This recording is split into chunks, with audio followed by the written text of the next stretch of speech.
Hello friends, आप सभी का आपके अपने चैनल में बहुत बहुत स्वागत है। तो देखिए फ्रेंड्स, फिर मैं आज यहाँ पे लग गई हूँ तैयारी होने के लिए, तैयार हो रही हूँ। तो आज है सोमवार और आज है सोमवती अमावस्या का पूजा। तो एक दिन पहले ही मैं आलता लगाई थी शनिवार को।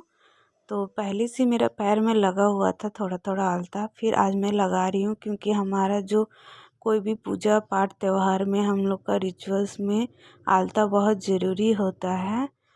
तो ख़ास करके अगर कोई त्यौहार रहने से, तो आज है सोमवार और आज है सोमवती अमावस्या, तो उसी के लिए मैं तैयार हो रही हूँ। एक दिन पहले शिवरात्रि था शनिवार को और आज है सोमवती अमावस्या। तो उसी का मैं जितना मतलब पूजन का जो सामग्री वगैरह सब मैं रेडी कर रही हूँ और फिर मैं जाऊँगी पीपल का गछ में पूजा करने के लिए।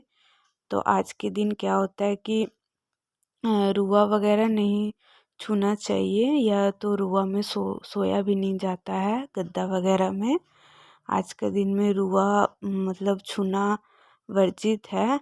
और मूला मुरई बोलते हैं जिसको, वो भी नहीं छुआ जाता है, ना किसी को दिया जाता है, ना खाया जाता है, ना छुआ जाता है। और देखिए यहाँ मैं थाला रेडी कर ली हूँ, पान का पत्ती कसेली, यहाँ पे मैं धागा का ही बाती बनाई हूँ। और जो सफ़ेद वाला जो है धागा, इसी से मैं फेरी दूंगी। 108 का आज फेरी लगेगा। तो उसी के लिए मैं जो ये नकुल दाना है उसको 108 गिन के प्लेट में रख ली हूँ। कोई नकुल दाना से देता है, कोई कच्चा बादाम या किशमिश काजू, किसी से भी फेरी दे सकते हैं। और यहाँ पे सिंदूर, हल्दी, पुष्प, अक्षत, पान कसेली सब रख ली हूँ, दूध, जल। तो ये सब मैं लेके जाऊंगी। और यहाँ फल वगैरह है और ये सीधा है चावल दाल आलू।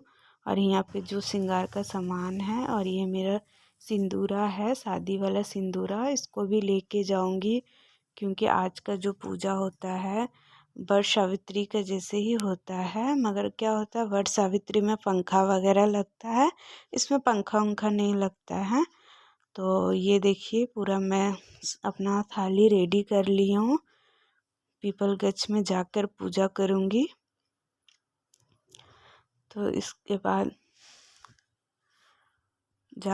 आज के दिन का जो पूजा होता है, तो इसमें क्या होता है मतलब जो कथा होता है वो एक धोबिन का कथा होता है।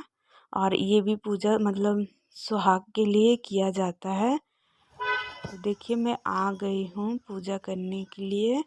और मैं सब तरफ जल वगैरह दूध वगैरह चढ़ा के, और फिर जो भी पूजन का सामग्री वगैरह है, फूल वूल अक्षत उच्छत सब चढ़ा दूँगी।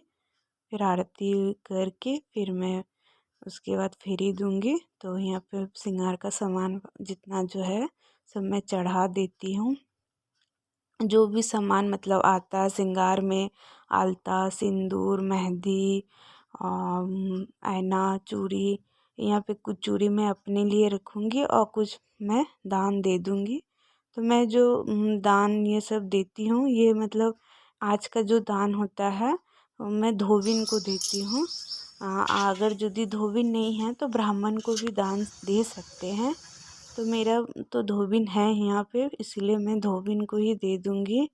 और मैं 108 फेरी देती हूँ। तो यहाँ पे मैं 108 फेरी दे रही हूँ।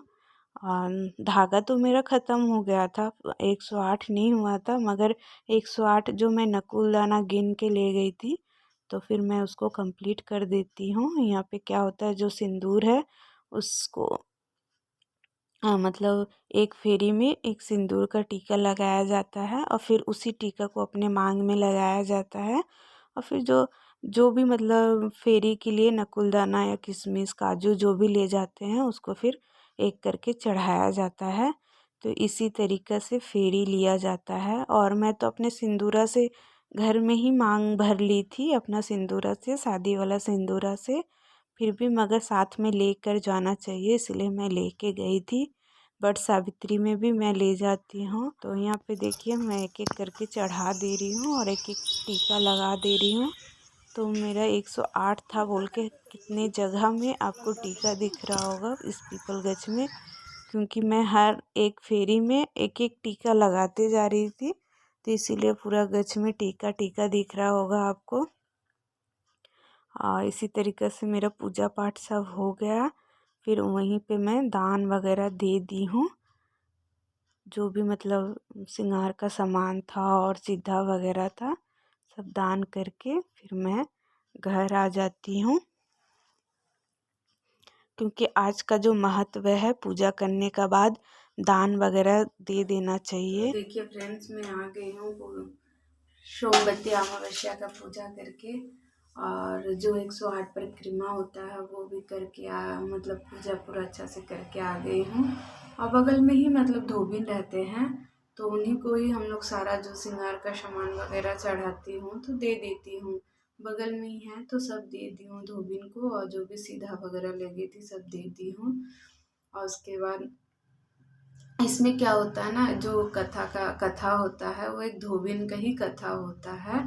जो साहूकार के जैसे बेटी रहती है, तो उनका मतलब भाग्य में पति का सुहाग नहीं रहता, उनका सुहाग नहीं रहता है। मतलब शादी होने के बाद भी अगर शादी हो भी जाएगा तो उसका सुहाग मर जाएगा, तो यही कथा रहता है। तो उसमें क्या होता है, ब्राह्मण बोलते हैं अगर आप धोबिन, जिस धोबिन का नाम लेते हैं और उस धोबिन को अगर आप अपने पास ले आओगे, अगर वो धोबिन चाहेगा तो वो आपका सुहाग को मतलब जिंदा कर सकता है।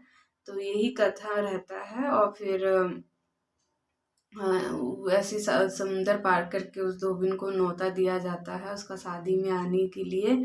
और जब आती है शादी में तो उसी टाइम उस सांप जो होता है उसका पति को काटता है, तो उसका पति जब मतलब गिर जाते हैं, मर जाते हैं, तो वो जो सोमवती अमावस्या का व्रत करती है तो वो जितना फल रहता है उसको दे देता है, सुहाग दे देता है।